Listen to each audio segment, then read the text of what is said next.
Good morning, my brother, my sister, Pastor Joyner here. It is our privilege and joy to share the Family Legacy TV broadcast with you this morning. And we have a special site to share with you today. It is the site of our home that we wish to erect our first phase upon, and we want to share with you the image that we want to see go up on that land.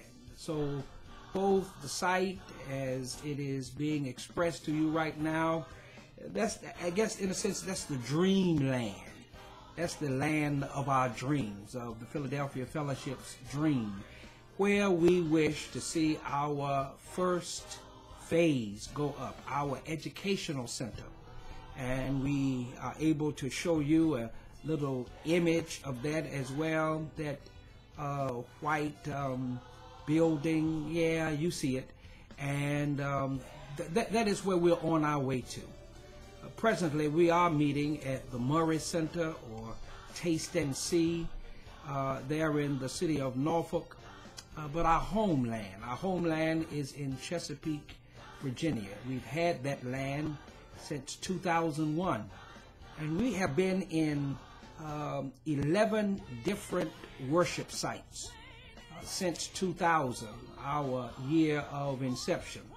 Yeah, I know you are saying, Pastor, you should have been on that land by now. Well, that's our hope. How long does it take for a hope to be fulfilled when such a worthy work is going to be accomplished? So the Philadelphia Fellowship is my third place of ministry. My first place was the Greater Mount Zion Baptist Church in Chesapeake, Virginia.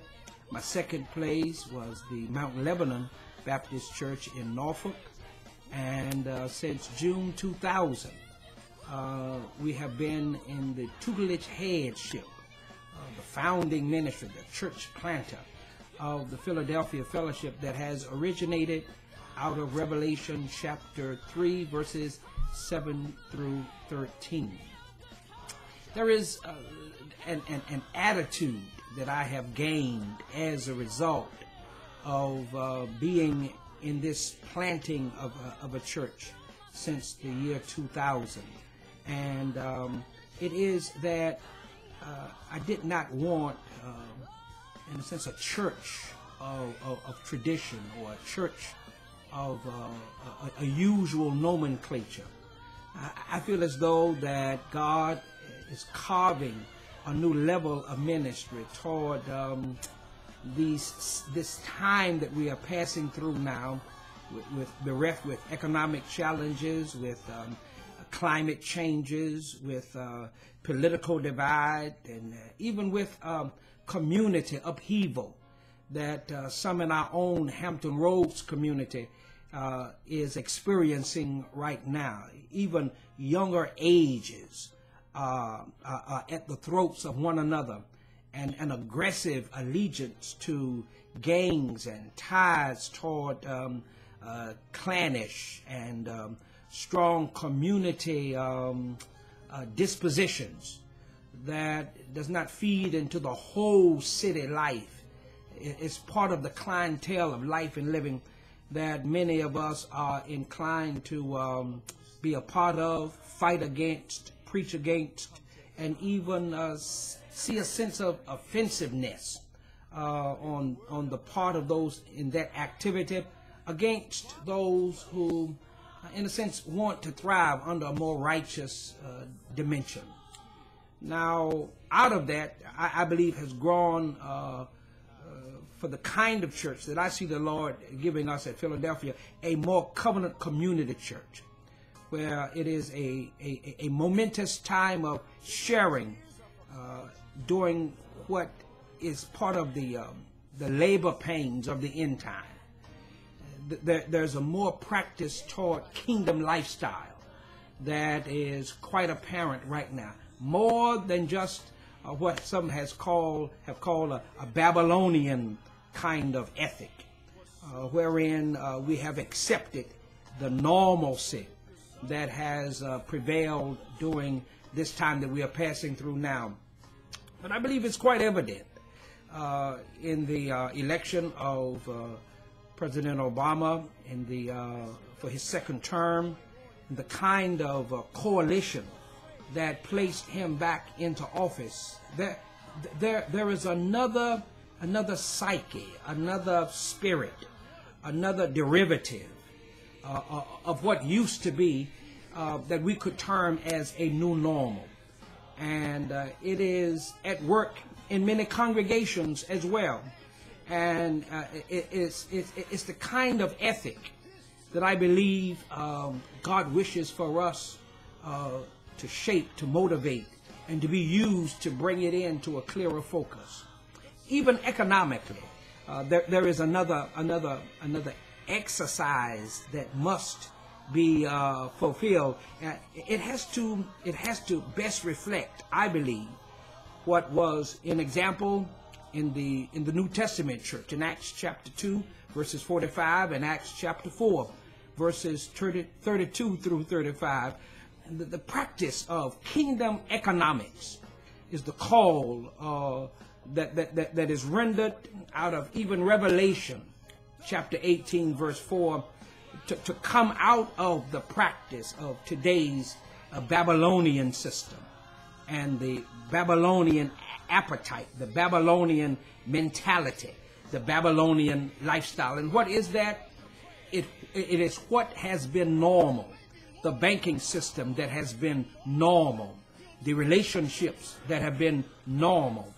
God is shaping a new people.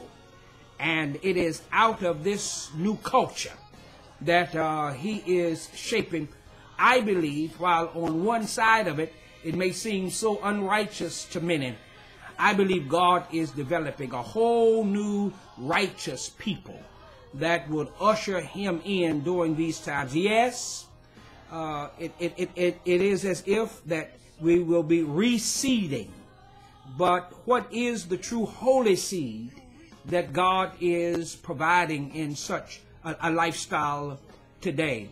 Today's Babylonian system is going out of style. God's kingdom system is coming into style.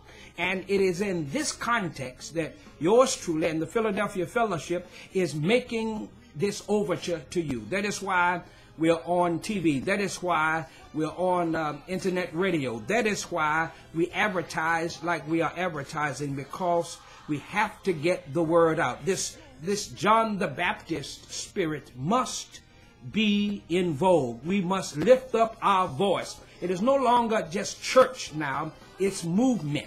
It is no longer just church. It is movement. It is the movement of the Lord Jesus Christ. Now, I'm encouraging you to partner with us during this time.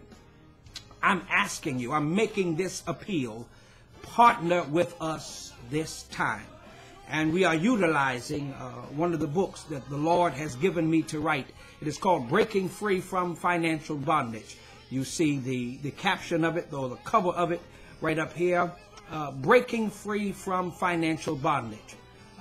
It is time for us to get out of Babylon's debt. I guess that's the best way I can put it. It's time for us to get out of Babylon's debt, Babylon's way of doing things. We have too many churches going into foreclosure. We have too many people and their homes going into foreclosure. We have too many challenges and problems hitting families and creating ruptured relationships. We have too much of that in God's kingdom. Yes, those items may yet be on Satan's agenda, but there is no victory in it, because it is time for us to reclaim what God has originally given us. And the kingdom suffers violence, but the violent must take it, win it by a new force. So breaking free from financial bondage says, come from past mismanagement, come from present temptations to mismanage and become the kind of manager that the Lord's kingdom system will derive. And then from feeding mismanagement today, grow into a more disciplined person, for his future. Now, when we return, we're going to be looking at the 4 items that comprise breaking free from financial bondage. Okay? When we come back from this very special music and some more announcements, Big Ronnie has a word with the upcoming Pastors basketball game, and it is going to be at that time we return that we're going to be highlighting those 4 areas. Stay with us. We'll be right back. God bless.